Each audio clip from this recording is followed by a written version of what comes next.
How to reset KMP Player to default settings. If individuals encounter problems such as playback errors, freezing or crashing, performance issues, or need to remove customizations and start from scratch, they may choose to reset their KMP Player.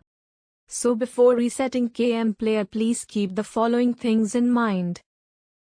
Resetting KMP Player will remove any customization that you have made, like settings, preferences, and plugins. So, if you like, you can back up them. 2.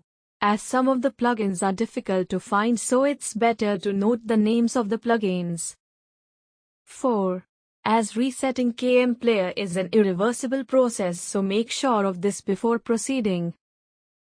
If all is okay, let's look at how to reset KMP Player to default settings. Open KMP Player. Right-click your mouse and select Option. Next, select Preferences from the menu.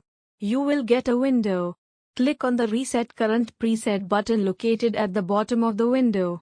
Here you will see it is written, "Would you like to reset KMP?" All personal settings will be lost.